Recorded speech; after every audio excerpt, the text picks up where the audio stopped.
Bueno, pues llegamos a la Alors, nous última arrivons conversación del à día la dernière y que hemos conversation de hablado de la la dignidad journée de et los que nous avons vivos, intitulé La no la dignité des dignidad de los vivants, vencedores, pas sino la dignité des la dignidad de vainqueurs, quienes mais plutôt la dignité no tienen voz y de tous espacio, ceux de qui todas y n'ont todos los pas que de callan y voix, no tienen nombre qui en n'ont el pas diccionario, d'espace, c'est-à-dire tous ceux qui n'ont de pas los un nom seres dans le no journal, humanos que comparten el les mundo êtres non con todos humains qui nosotros. partagent ce monde-là avec nous tous. Alors, je vais inviter Pae et Michel pour qu'ils viennent me Y les rejoindre voy a et presentar. je vais les présenter.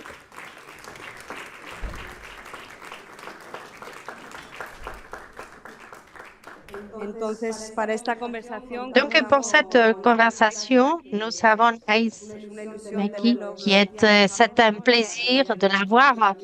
también de Mohamed amistad le y también de disait, qu'on la amigos. fraternité comme un espace d'amitié. Et c'est vrai que l'amitié, le chemin nous a menés à nous rencontrer. Je suis heureuse Y se presenta como mensajera del de mar. vous accueillir. Elle se présente comme étant la messagère de la mer. Elle a appris à écouter les histoires, les signaux de vie que la mer nous apporte. Elle a transformé cette écoute sur dans une sorte de présence et d'écoute. Alors, reconnaître la dignité de ceux qui nous ont quittés, c'est une manière d'accompagner ceux qui restent. Alors, et j'ai Michel André, qui est bioacousticien, qui écoute le son dans la mer, qui, qui a passé des décennies en écoutant, à écouter ce que nous ne sommes pas capables d'écouter, c'est-à-dire tout un réseau de voix, de communication, d'appels qui existait bien avant nous et que nous sommes en train de détruire avec notre indifférence. Alors, il nous rappelle la dignité des vivants. La dignité des vivants ne se limite pas aux personnes et que apprendre à écouter, c'est que ceux qui nous disent, ceux qui ne parlent pas notre langue, est le premier geste d'une fraternité beaucoup plus large. Alors, sans plus, je vous laisse. Alors, c'est vous qui prenez la parole. Bon après-midi. Je n'avais pas prévu de démarrer comme ça. Nous aurions dû écouter des sons que nous ne connaissons pas, des sons qui viennent de la mer, des sons auxquels on a tourné le dos pendant toute l'histoire de l'humanité et qui, grâce à Sandra, merci Sandra, car tu vas me permettre d'introduire tous ces sons. Ce sont que vous n'avez jamais entendu, mais que je vous encourage quelque part à imaginer. Peut-être qu'on pourra l'entendre avant la fin de mon intervention.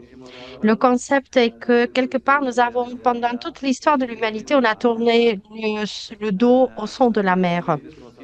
C'est un milieu qui nous a toujours fait peur, car durant l'histoire de l'humanité,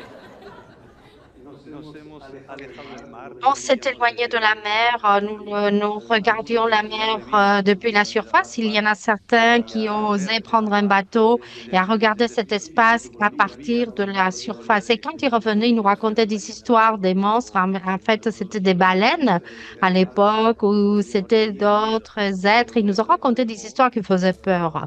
Et cela nous a encore éloignés un peu plus de ce qui est la mer. Alors, pendant toute l'histoire, il y a peu de personnes qui ont osé à plonger. Et quand ils arrivaient à plonger, étant donné que notre vie on n'est pas fait pour entendre sous l'eau, ils n'entendaient rien. Et donc, cette idée nous a permis de garder l'idée que la mer était un espace de silence. Et tous ceux qui ont un certain âge, nous avons tous entendu, on a entendu le film de Cousteau, Le Monde du silence, qui nous a encore éloignés un tout petit peu plus de cette réalité. Alors, Cousteau nous a ouvert les yeux sur la beauté de la mer, la beauté sous l'eau, mais il nous a fermé, lui, vers ce qui était l'essence de la vie. Le son de la mer, c'est de la vie. S'il n'y a pas de son, la mer est morte. Sans ce son, on a un espace mort. durant toute l'histoire de la planète, avant que l'on arrive quelque part à vivre à occuper cette planète, il y avait du son dans la mer. Les premiers sons, c'était des sons naturels et qui venaient des processus physiques, les vagues, les tremblements de terre, les bulles. Alors, tout ce que l'on peut imaginer, c'était un bruit physique qui était dans l'eau. Après, il y a eu quelques organismes qui ont commencé à produire du son. Et pendant très, très longtemps, toutes ces sources de son étaient en harmonie, une vraie harmonie, car chaque source de son est constituée la base de la vie dans les mers. Jusqu'à il y a très peu de temps, et nous sommes les derniers venus et ça fait un temps que nous essayons de comprendre quel est notre rôle. Et c'est vrai que peut-être j'arrive à la conclusion que quelque part on n'a rien compris et on aura très peu de temps à comprendre ce que nous faisons dans cette planète. C'est ainsi que nous avons commencé à introduire du bruit dans la mer, du bruit associé à nos activités. Et tout cela sans connaître, sans savoir ce que nous faisions, car une fois de plus, notre oui ne pouvait pas écouter dans l'eau. Nous n'avions pas la perspective nécessaire pour comprendre les effets de ce bruit artificiel produit par nous. On n'avait pas la technologie pour écouter comme si nous étions un dauphin. Et dans les années 40-50, à la suite de la Deuxième Guerre mondiale, on a commencé à se pencher à étudier ces sources grâce militaires. On a commencé à avoir des technologies qui nous permettaient d'écouter sous l'eau en nous donnant cette don de pouvoir écouter dans l'eau. Et tout d'un coup, nous découvrons que l'éventail de sons existait, c'est-à-dire tous ces sons qui étaient produits par tous les êtres vivants qui étaient en mer, depuis les dauphins, les baleines, et tous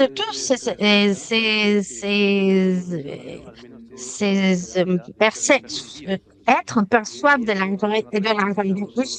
Et c'est une caractéristique non seulement donc des habitants de la mer, mais c'est une caractéristique que nous retrouvons chez tous ceux qui peuplent la planète. Et dans la mer, on le voit, s'il n'y a pas de son, il n'y a pas de vie. On découvrait cette dimension qui était tout à fait nouvelle. Et en même temps, on a découvert que nous avions introduit ces sources acoustiques de bruit qui étaient en train d'altérer et de créer des nuisances aux habitants de la mer. Et ces sources de bruit, après beaucoup d'études, sont devenues dans la menace la plus importante qui pèse sur nos mers. Sur l'eau. C'est une menace qui est invisible, que l'on n'entend pas, donc nous mettons très longtemps à la découvrir. Mais cela ne veut pas dire que ce soit une menace récente, non. Alors, cette menace, cette source de contamination, on commençait comme toutes, c'est-à-dire c'est un peu comme avec les plastiques, les déchets, tout a commencé de la même manière. La question est que nous n'avions pas les outils technologiques qui nous permettaient d'écouter la différence et qui fait qu'en fonction des masses d'eau, nous mettons en risque notre propre présence dans la Terre. Ces journées parlent de fraternité, parlent de communauté. Nous avons entendu des idées magnifiques. On a entendu parler de notre responsabilité en tant qu'êtres humains, de l'incidence des guerres, de tout ce qui n'est pas durable et tout ce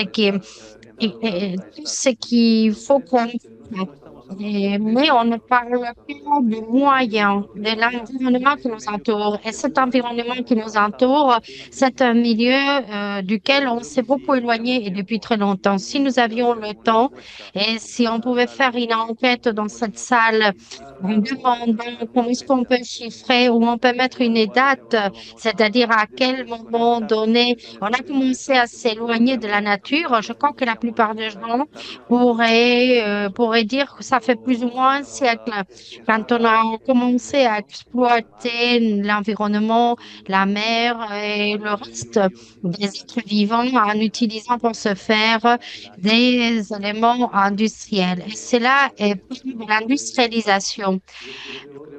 de cette époque. Alors moi, je crois que ce manque de connexion avec ce monde en vie qui nous amène à nous situer dans une situation de risque qui est tout à fait nouvelle. On est dans une tempête parfaite avec une crise globale qui touche l'économie, qui touche la politique, qui touche la biodiversité, le climat. Dans notre planète, on n'a jamais vécu un ensemble de crises qui va faire que l'on se heurte d'ici peu à un changement radical de notre manière de vivre sur cette planète. Pourquoi? Parce qu'on a tourné le dos à cette communauté. Quand on parle de fraternité, en fait, on se réduit à la personne, mais cette fraternité va tout d'abord penser à tout ce qui nous entoure. Et nous sommes les tout petits, nous sommes les derniers revenus. Il y a beaucoup d'espèces qui ont appris à vivre, à survivre en harmonie dans ce qui est notre terre. Et ce matin, on a entendu Alain qui nous expliquait l'humilité qu'il faut que nous allions. Cette même, il faut que nous devions l'avoir face aux êtres vivants qui nous entourent dans cette planète. Quand on est dans un espace comme cette salle, et dans cette ville, dans cette île, et dans ces pays, en fait, on se sent en sécurité. Mais n'importe qui d'entre nous, si nous partons dans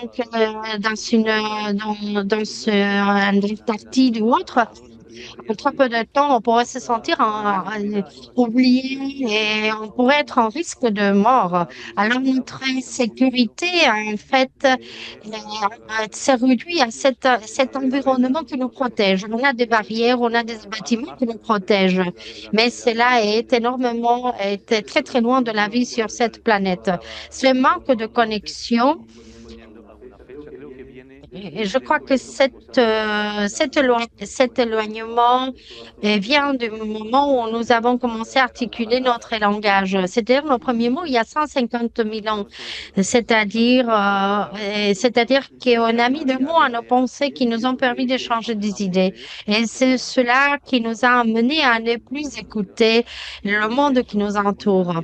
Alors, et d'ailleurs, aujourd'hui, nous sommes la seule espèce dans le monde qui ne communique entre eux, c'est-à-dire différentes langues, mais nous sommes la seule espèce. Toutes les autres, ils s'écoutent entre eux, ils apprennent entre eux, ils gèrent leur temps, ils gèrent leur survie grâce à l'échange d'informations qu'ils reçoivent et qui transmettent aux autres espèces qui vivent dans ce monde. Ce manque de connexion, il y a 150 000 ans, en fait, alors, rempli nous a mené donc à ignorer que notre expérience ne dépend pas de nous, dépend du monde qui nous entoure. Alors ce matin, une fois de plus, je disais que il faut se rendre compte que nous vivons dans cette planète qui est une planète unique au sein de ce système qui nous entoure. On a vu les images qui nous perdent et il y a un moment où on ne peut pas arriver à imaginer de plus. Si nous sommes dans la mer, si nous sommes dans la forêt, si nous nous retrouvons dans un milieu que nous ne contrôlons pas, ce sentiment d'être perdu est la même. Et il faut que nous revenions à cette humilité. Il faut être humble. Il faut savoir que si nous n'essayons pas de nous reconnecter avec la nature et si nous ne rapprochons pas de cette communauté planétaire, une communauté globale, on finira avec le système que nous avons créé. On nous des Il ne dirigeants faut pas mettre des noms, ce sont des qui sont des dirigeants qui irresponsables. malheureusement sont des irresponsables, ils savent parfaitement ce qui se passe. La vision qu'ont les scientifiques, ils peuvent l'avoir aussi. On est très nombreux à leur dire. Il y a certaines caricatures qu'on pourrait montrer, mais lorsque nous vivons et une époque aussi cruciale, cette convergence de crises qui finalement ne vont pas changer le monde, mais au moins de ne pas détruire le monde. Et cela dépend de nous tous. Et le seul outil, c'est le vote. Mais malheureusement, on se centre sur la votation de quelques dirigeants des politiciens qui nous gouvernent, mais qui ne prennent pas les décisions adéquates. La communauté n'est pas humaine seulement. Elle appartient à toute la planète et cela exige l'écoute et revenir à l'écoute de la nature qui serait l'essence même de changer notre perspective et nous offrir une opportunité, peut-être la dernière, de pouvoir survivre. Une seule espèce, la nôtre, a détruit en 50 ans la planète. Nous sommes la seule espèce et pourtant qui l'a détruite. Les autres, les millions d'espèces étaient là bien avant nous. Mais c'est nous qui allons et qui sommes en train de la détruire et qui va continuer si on ne fait rien et si on ne prend pas des décisions. Donc cette opportunité que nous avons de nous reconnecter passe par les sens, à travers l'écoute des différences, non seulement entre humains, qui est déjà un défi majeur, mais aussi à l'écoute sur ce que l'on peut apprendre des autres espèces. Et si un jour on parvient à communiquer avec certaines espèces, les baleines, 35 millions qu'elles sont présentes sur cette planète. Imaginez-vous tout le savoir qu'elles doivent contenir. Elles ont probablement le secret de nous enseigner comment continuer à vivre sur cette planète. Ce sont des êtres qui ont des différences d'échelle, de temps et d'espace qu'on ne connaît pas. Tout ce que nous ressentons n'existe pas. Nous ignorons ce que nous ne voyons pas et ce que nous n'écoutons pas. C'est incroyable. Il y a des êtres humains sur cette planète et il ne faut pas chercher de la vie donc à l'extérieur. Et il y a des endroits sur cette planète où il y a 35 millions d'années d'expérience et il pourrait nous dire comment le faire. Le jour où on viendra à pouvoir écouter et rentrer en communication avec ces espèces et non pas les extraterrestres, n'est-ce pas, qui peut-être existent ou ils n'existent pas. Nous les avons dans la mer. Mais le jour où on puisse apprendre de tous ceux qui existent depuis si longtemps, qui nous entourent et qui auparavant nous avions au cœur de nos connaissances, c'est malheureusement, ça n'a pas de sens. Nous faisons partie du monde vivant et la dignité du monde vivant, c'est de bien comprendre qu'on n'est pas les seuls et que nous dépendons bien plus de que l'on peut croire des autres êtres vivants. Je vais maintenant vous montrer quelques photos de certains peuples de l'Amazonie qui vivent en harmonie. Il y en a plusieurs de ces peuples qui vivent et qui sont les gardiens précisément du silence. Pourquoi nous parlons du silence? Nous avons beaucoup écouté ce mot, ce terme aujourd'hui, parce que le silence, c'est celui qui va nous permettre de nous communiquer, à mon avis. Et je vais vous expliquer le pourquoi. Dans la mer, je disais, le son que nous pouvons écouter est soumis à des altérations en raison des changements de salinité, de pression.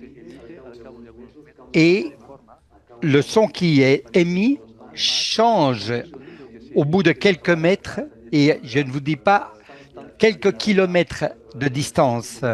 Donc tout son qui sort dans l'eau va avoir une distorsion. Mais les animaux qui vivent dans la mer, pourtant, se communiquent. Quel est le paramètre qui permet à ces êtres vivants dans la mer de se communiquer si le signal acoustique ne cesse de changer? Eh bien, le seul paramètre qui se maintient constant, c'est les intervalles de temps entre les sons. Le silence. Le silence, c'est celui qui donne un rythme de l'information et qui permet la communication. Les animaux de la mer, et je comprends aussi les animaux sur la Terre, lancent un son pour atteindre un objectif, pour atteindre celui qui sera le récepteur. Et on coupe, c'est comme du morse, n'est-ce pas? Couper ce son pour trouver un rythme de l'information. Et il me semble que la communication sur la Terre, avant on parlait de ce qui est universel avec l'être humain, si nous pouvons étendre cet univers à la planète, il me semble que la façon de se communiquer sur cette planète, et peut-être au-delà, c'est précisément le silence entre les sons. Et c'est une simple manière de pouvoir atteindre l'objectif pour que notre communication parvienne. Donc, ce rythme du silence est peut-être la réponse à ce besoin de rentrer en communication avec ce monde vivant et à nouveau nous sentir comme êtres humains dignes de pouvoir vivre sur cette planète dans le respect, bien que nous avons détruit les fondements et nous avons éliminé beaucoup de milliers d'espèces. Et je crois que cette reconnexion passe obligatoirement par l'écoute de ce qui nous entoure et c'est en écoutant les autres. Et ces journées sont une belle occasion de nous écouter et d'étendre cette écoute vers le monde qui nous entoure sans aller ni en Amazonie, ni dans la mer. Dans notre jardin, vous avez des oiseaux, il y a du vent, il y a des arbres. Toutes ces informations sont essentielles pour notre survie. Et les indigènes de l'Amazone, ils le savent, ils écoutent, ils sont en communion acoustique avec tous ces êtres vivants qui les entourent et ce qui leur permet de vivre en harmonie et qui est le secret de la survie sur cette planète. Essayons de le faire, essayons d'être dignes de vivre sur cette planète à travers l'écoute de l'autre qui n'est pas un être humain. Merci beaucoup.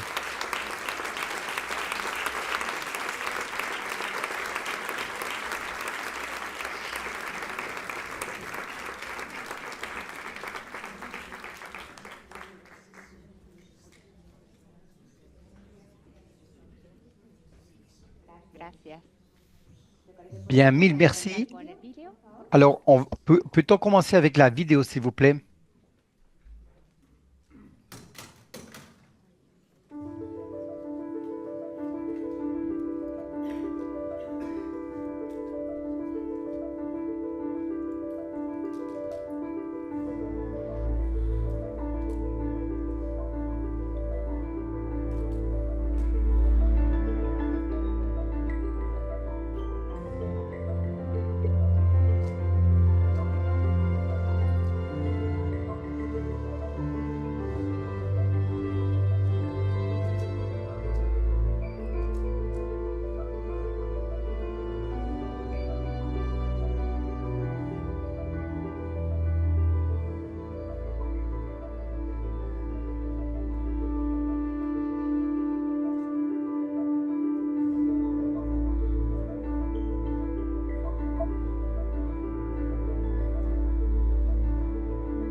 Gracias.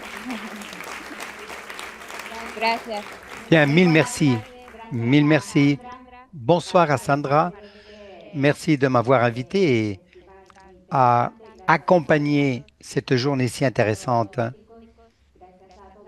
Merci à vous tous d'être ici, présents avec nous. Mon nom est Ei Futaki, je proviens du Japon et moi je fais de l'apnée. Bon, pour moi, l'apnée, c'est un outil pour moi pour me maintenir sous l'eau, car avec des bouteilles d'oxygène, on peut rester très longtemps, mais quand vous respirez, il y a un son et quand vous lâchez l'oxygène, une bouchée, il y a beaucoup de bruit. C'est pourquoi, grâce à l'apnée, vous avez du silence, hein, et vous ne pouvez pas, et ainsi vous évitez les sons extérieurs. Ainsi, malheureusement, on ne peut pas demeurer autant de temps que les baleines ou les dauphins, ces mammifères marins, les tortues aussi. Tous, évidemment, supportent davantage de temps sous l'eau. Et pour essayer de m'assimiler un peu à ces animaux, j'essaye de faire, dans la mesure du possible, la même chose en apnée. Bien, ce que je dois vous dire, que ce n'avait été pas si spécial. Nous tous, les êtres humains, nous sommes des mammifères uniques sur Terre lorsque nous maintenons la respiration et quand nous touchons cette partie sensible dans l'eau, notre corps change aussi, comme si nous étions des mammifères marins. Que se passe-t-il? Eh bien, notre cœur va plus lent, bat plus lentement et le sang qui parcourt tout notre corps se centre vers le cœur, les poumons, la tête, n'est-ce pas? Alors, je crois que oui, que nous pouvons en effet le faire, mais malheureusement, comme êtres humains, nous avons un cerveau si grand, n'est-ce pas? Et nous, on croit que non, je ne peux pas le faire, non, je fume, ceci, cela, je suis plus si jeune. Ça obstaculise, mais je crois qu'on peut le faire. Et cette pensée, finalement, nous paralyse et nous croyons ne pas pouvoir en faire de l'apnée. L'apnée, quand même, pour moi, est la meilleure façon de rompre notre, nos propres barrières parce que une autre personne finalement ne peut le faire à notre place. Nous devons finalement faire face à la vie, à la mort et il nous faut briser ces barrières. Mais c'est vrai que l'esprit est si fort que parfois, effectivement, on croit ne pas pouvoir le faire, mais il faut essayer de le faire. C'est dans l'essai que l'on parvient à soumettre parfois ses pensées. Eh bien, ici, dans ce cas-là, se trouvent les images en couleur blanc et noir, aussi avec des photos que je prends sous l'eau. Mais je ne tiens pas à vous montrer simplement des photos. Moi, j'essaye d'être la plus transparente possible.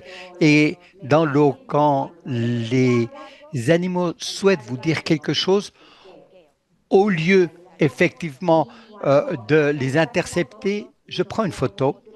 Et quand je prends des photos, je ne mets pas de titre parce que si vous donnez un titre à une photo, immédiatement les gens sont limités dans leur perception. Je préfère que eux, ils puissent imaginer quelque chose et quand véritablement ils imaginent ce que je voulais faire, c'est là où s'établit cette communication. Et dans les photos, je ne fais pas comme regarde-moi, non. Moi, je souhaite que vous m'accompagniez simplement dans ces photos et pouvoir voir ce monde sous l'eau. Pourquoi sous l'eau? Parce que n'oublions pas que 2 tiers de notre planète, c'est de l'eau et que notre corps également est très maîtrisé et très entouré d'eau. C'est pourquoi même avant de naître aussi, déjà, nous sommes dans le ventre de notre mère et dans un milieu liquide. C'est pourquoi je vénère tant la force de l'eau, du liquide. Et avec ces images, je souhaiterais qu'on revienne à nos débuts où nous avons tous cette partie très connectée. Mais en grandissant, eh bien, malheureusement, on perd un peu ces premiers débuts Il nous faut revenir. Et à travers mon travail, ce que je souhaite, c'est partager ce message de coexistence, un message comme quoi nous sommes une partie de la planète et non pas les maîtres de cette planète. Je n'ai pas de réponse à cela. Moi, j'essaie de faire partie, mais sans avoir la prétention de vouloir le contrôler. Vous savez très bien, Michel, que la vibration circule 4 fois plus vite que sur Terre. C'est pourquoi le son, oui, mais quelconque émotion aussi va très vite sous l'eau. Alors, vous pouvez observer à présent que j'avais eu l'occasion d'être avec des crocodiles à Cuba et il y a des moments où les personnes me demandent si j'avais peur que d'être accompagné disons, des grands animaux, les requins, les crocodiles, etc. Bien. Ah, voilà, c'est l'image que je recherchais, ce crocodile. Mais carrément, je lui ai donné un massage. J'ai commencé par la queue, mais progressivement, j'ai avancé sur son corps et j'ai commencé à le caresser. Et au lieu de me manger, il a voulu me laisser vivre encore un certain temps. Donc, notre cerveau utilise beaucoup d'oxygène. C'est pourquoi, quand j'ai une seule respiration, à quoi bon penser? Qu'est-ce que j'ai à manger? Ah, il faut absolument que j'envoie ce courrier à quelqu'un, etc. Non, je n'ai pas besoin sous l'eau de ces pulsions. C'est pourquoi il nous faut absolument être en repos. Parce que dès qu'une idée apparaît, vous vous rendez compte qu'il y a beaucoup plus de bruit dans votre tête et il nous faut apprendre à être en silence et qu'il n'y ait aucune vibration. C'est pourquoi certaines situations que nous vivons, des fois, j'ai peur avant même de rentrer dans l'eau et avant que je me rende compte qu'effectivement, si j'ai peur, eux, ils vont ressentir cette peur. Et il y a beaucoup d'animaux sous l'eau et ce fameux film Jaws, c'est terrible parce qu'on tue tous les animaux en parlant des requins, vous voyez certains poissons, et il y a des mouvements lorsqu'ils souhaitent effectivement manger, ils ont des réactions. Et quand je perçois ces réactions, évidemment, je sors de l'eau. C'est pourquoi avant même de rentrer dans l'eau, je comprends que je suis chez eux. Donc, je visite leur milieu avec un grand respect, comme je le fais avec des amis. Je me présente et je rentre peu à peu dans l'eau. Et une fois que je me trouve sous l'eau, j'agis comme si j'étais un poisson de plus. Au début, ils agissent avec curiosité, ils se demandent, mais c'est qui? Mais j'essaie de leur montrer, écoutez, si vous m'avez jamais vu, eh ben, écoutez, allez vous faire voir ça parce que moi, je suis là depuis toujours. Mais d'une certaine manière, ils vont commencer à bouger, à agir d'une manière naturelle. Ils vont me percevoir non plus comme un danger ni une curiosité et ils continuent effectivement à chercher leurs besoins. Et c'est ainsi que je commence la connexion. Et avec la peur, c'est la même chose. La peur, vous savez, quand ils sont entre animaux, quand la peur surgit, ils se demandent, faut-il réagir, faut-il me défendre, dois-je attaquer?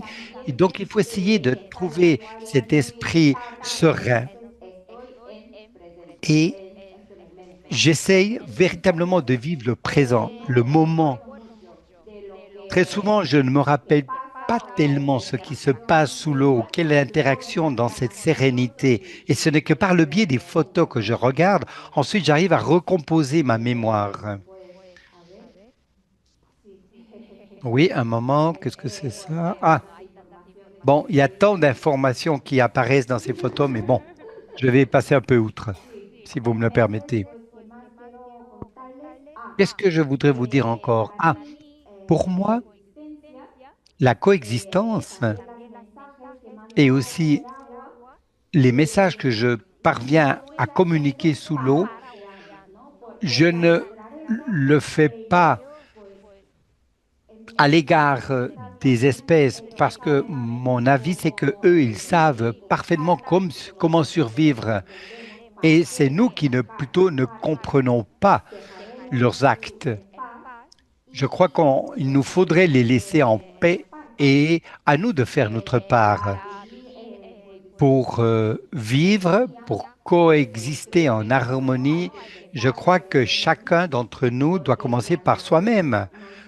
Parce que quand quelqu'un ne se trouve pas très sain, il ne perçoit pas certaines situations à l'égard des autres. Quand on ne peut pas aimer, on ne peut aimer d'autres, c'est parce qu'on ne s'aime pas peut-être auparavant à soi-même.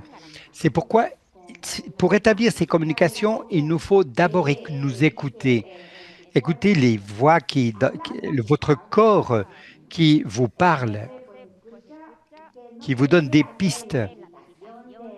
Et il ne s'agit pas de faire une méditation d'1 heure, etc. Tout simplement, essayer de parvenir à une respiration profonde, essayer de, de voir qu'est-ce qui se passe dans le corps et commencer à se communiquer avec soi-même pour essayer de se reconnecter comme nous le faisions auparavant. Parce que si on y parvient, on a beaucoup plus d'harmonie dans notre corps et on parvient à vivre des moments davantage à l'écoute des autres. Vous voyez, c'est comme une goutte qui tombe dans une surface. Si chacun fait sa partie, j'espère qu'à la fin, le monde trouvera cette harmonie. Malheureusement, il y a tant de choses qui ont lieu, n'est-ce pas?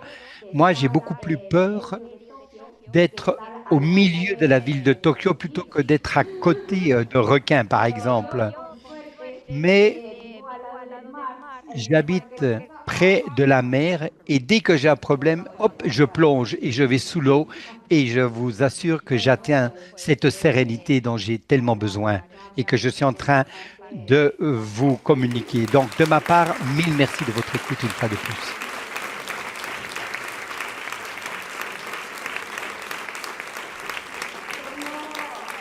J'ai des expériences que je souhaiterais partager avec toi. La première, c'est que lorsque j'ai eu l'occasion de nager avec des baleines, et ils ont des sons très profonds, n'est-ce pas? Et ils peuvent plonger très loin avec des cachalots, n'est-ce pas? Vous savez qu'ils vont ils descendent en profondeur et je peux parler avec les petits. C'est à ce moment-là que je peux avoir un contact avec les jeunes. Et leur son, c'est tac, tac, tac, vous voyez?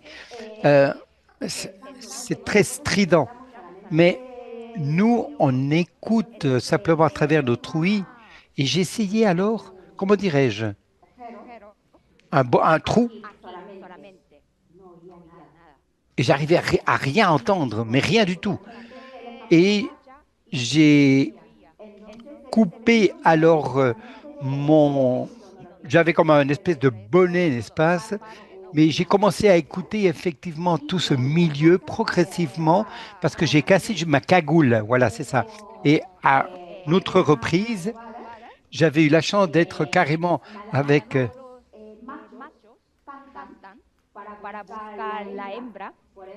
il y a des chants, des baleines à bosse et qui chantent des chansons d'amour, n'est-ce pas? Et ils sont à l'arrêt, la tête vers le bas, la queue vers le haut, et ils font ces chansons de ces baleines à bosse, non? Qui lancent des messages d'amour. Et lorsque vous vous rapprochez, le son vous parvient avec. Lorsque j'étais juste au-dessus d'une de ces baleines à bosse, le son qu'elle émettait, c'était comme une espèce de punch dans mon ventre qui me frappait. Mais je ne les écoutais pas. Et progressivement, en m'éloignant, j'ai pu récupérer ce son que j'avais écouté auparavant. Mais c'est extraordinaire la force du son.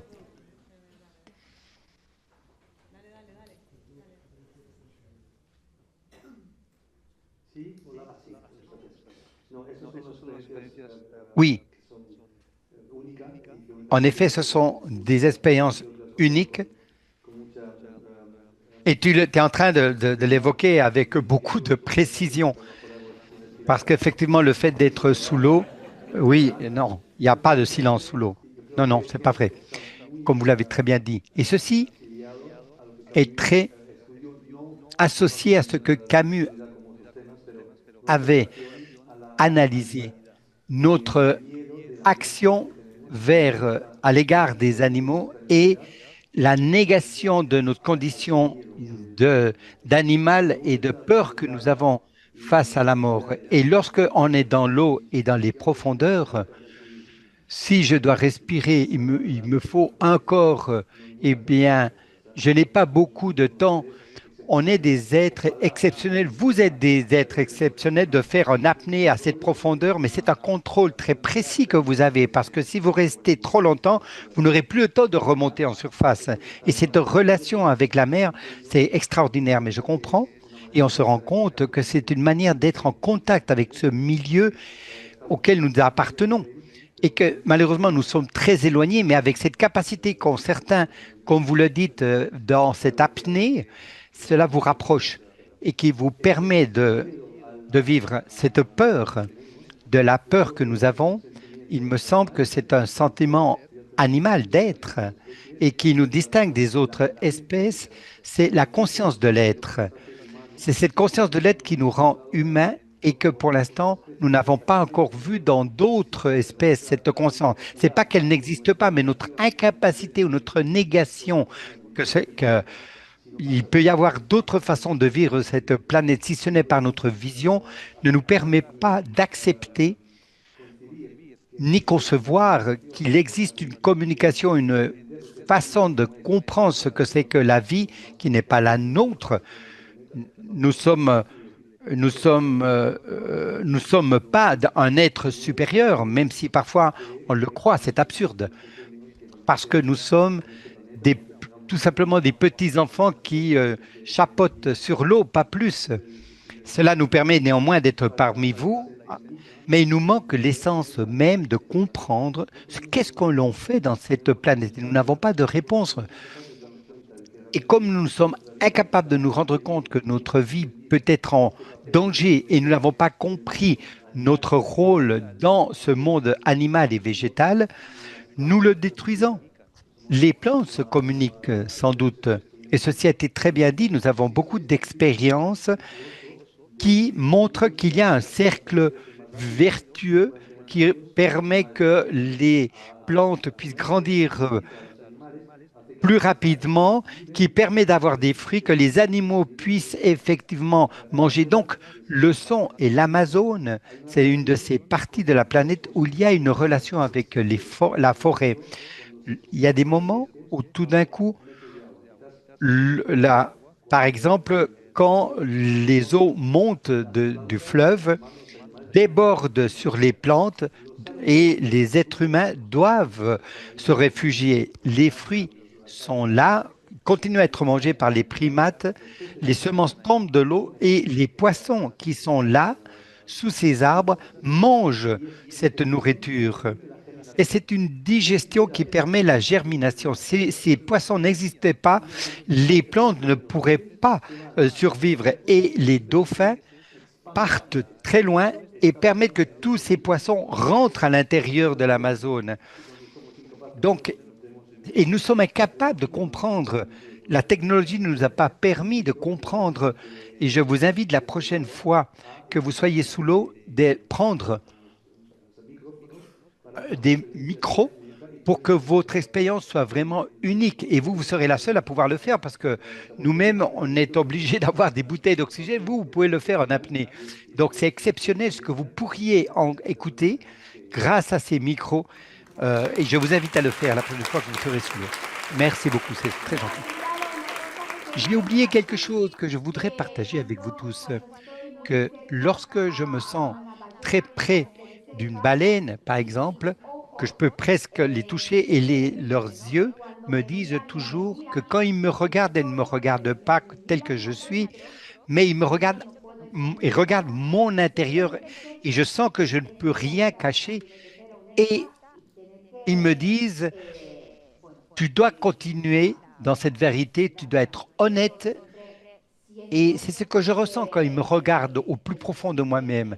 Et c'est le message que je perçois. Et moi, je leur dis toujours, je suis désolé d'être humaine. Enfin, c'est quelque chose, une anecdote que je veux aussi vous raconter. Merci.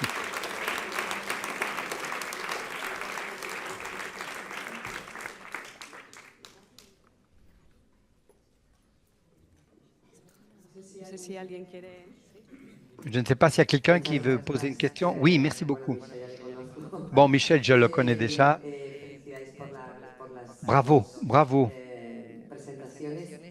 de sur deux, ces deux présentations. Et j'ai une curiosité. Combien de temps vous tenez sous l'eau? Aïe Futaki, combien de temps êtes-vous parvenu à rester sous l'eau en apnée? C'est une bonne question, parce que j'ai oublié de le dire.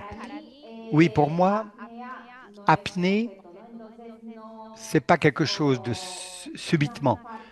Il ne faut pas rester beaucoup de temps et je ne cherche pas la profondeur parce que descendre en profondeur, ça peut être un plongeur qui peut le faire. Moi, je suis par contre beaucoup de temps sous l'eau, mais j'ai besoin d'être pas mal de temps en surface d'abord et je ne peux pas demander à un dauphin de venir ici et qui crée une communication avec moi. Je suis obligé de me déplacer. Donc, je reste peu de temps, mais fréquemment. Il y a des moments où je dois résister davantage, mais le temps sur la terre et sous l'eau est différent. Les notions. Imaginez 10 secondes, c'est rien, n'est-ce pas, pour nous. Mais sous l'eau, je peux me présenter, je peux avoir une interaction et je peux dire au revoir et je repars et en très peu de temps. Mais le temps, ces temps bougent, évoluent. Et le temps n'est pas quelque chose je veux dire, est calculé pour avoir une communication. Je ne saurais vous dire, les communications surgissent telles quelles. Mais combien de temps vous tenez sous l'eau? Oui, je veux dire que nous tous, en 3 jours, vous parvenez à tenir 3 minutes, je vous assure, 3 minutes sous l'eau, en sachant évidemment comment respirer et comment vider votre esprit complètement. Oui, vous tenez 3 minutes très rapidement. Au début, effectivement, j'ai appris les techniques d'apnée et il faut faire un entraînement, etc. Et oui, mon instructeur insistait beaucoup et m'a obligé carrément à... Carrément, il a mis son coude sur ma tête pour me maintenir sous l'eau et j'ai tenu jusqu'à 6 minutes. Mais bon, mais moi-même, en regardant le fond sablonneux, etc., eh bien, franchement, le temps aussi est une notion qui s'évade, Vous êtes aussi... Et attention, elle a un record Guinness d'apnée. Hein. Elle n'ose pas le dire, mais je peux vous le dire, moi.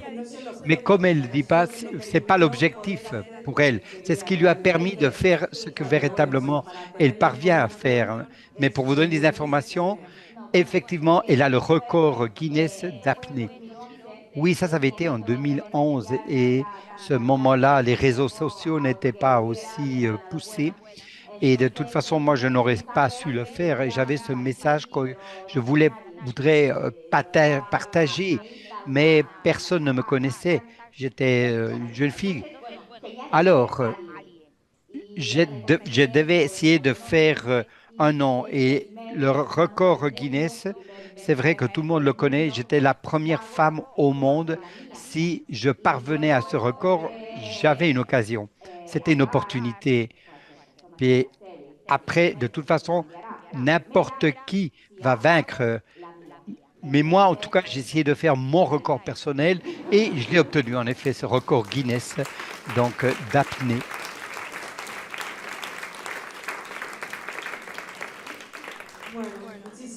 Bien, alors mille merci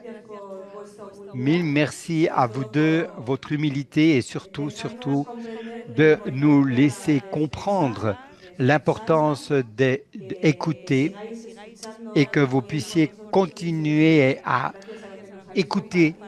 Et merci d'avoir partagé tout cela et ainsi on pourra également avoir d'autres oui pour ce qui va commencer. Nous allons fermer à présent justement cette séance. Merci pour préparer ce que nous allons faire ensuite et ainsi nous allons clôturer ces conversations de cette matinée. Merci beaucoup à vous deux.